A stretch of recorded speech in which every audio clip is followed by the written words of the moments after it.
Often attempts to research Maoism leads to a great deal of confusion because it is often mistakenly equated with Mao Zedong Thought. It needs to be clarified that Mao Zedong Thought is not Marxism-Leninism-Maoism, although it has often been referred to as Maoism throughout history. To explain the difference as clearly as possible, we need to clarify three main uses of the term Maoism and what differentiates them. Mao Zedong Thought is the body of theoretical contributions made by Mao Zedong during the period of his leadership over the Communist Party of China before and after the Chinese Revolution, spanning roughly from 1927 to 1976. The scope of Mao's analysis applies directly to the unique conditions of China during that specific historical time frame.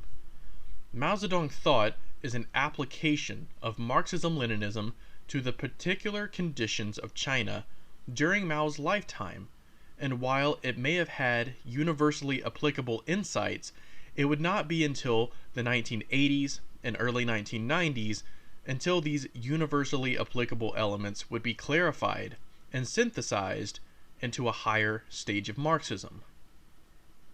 Mao Zedong Thought in the Maoist Period of China. In the aftermath of the Sino-Soviet split of the 1960s, the communist movement was divided into three broad camps. The revisionist camp, which supported the Soviet line of Nikita Khrushchev, and the revolutionary Chinese camp of Mao Zedong.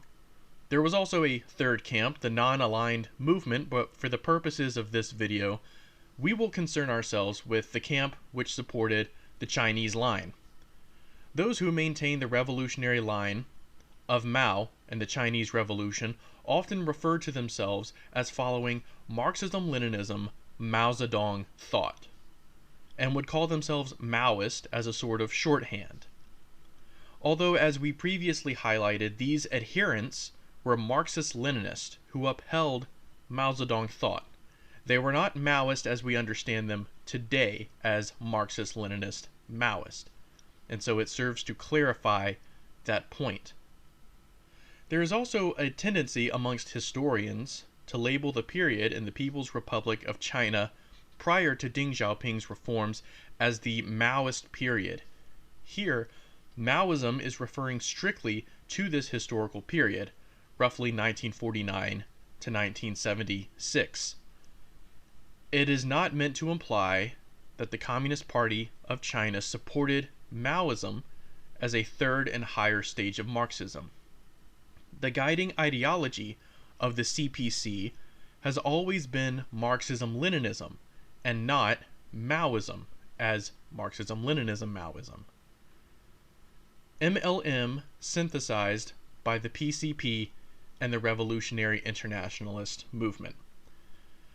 It was not until the 1980s when the Communist Party of Peru, abbreviated as PCP, led by Chairman Abimael Guzman, aka Chairman Gonzalo, synthesized MZT into Maoism as we understand it today. The PCP and other foundational members of the Revolutionary Internationalist movement, also called RIM, derived universally applicable analysis from the works of Mao Zedong Thought and unified these principles into a third and higher stage of Marxism. This higher stage is referred to as Marxism-Leninism-Maoism, MLM, but is often called Maoism for short.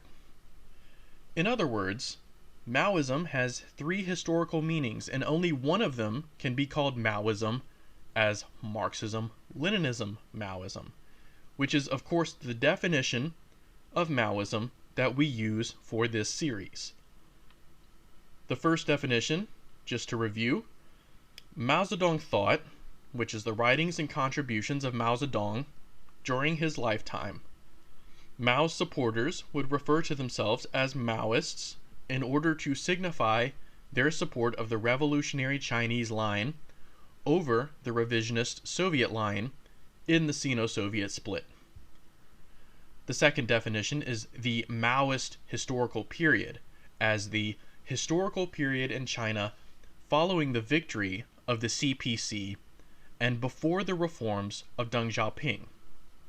The third definition is Maoism as Marxism-Leninism-Maoism, being the synthesis of the works of Mao Zedong Thought into universally applicable principles, marking a third and higher stage of Marxism, initially synthesized by the Communist Party of Peru, the PCP, and the Revolutionary Internationalist movement in the 1980s, and further developed by the constituents of the RIM in early 1990s, and their successors into the modern day.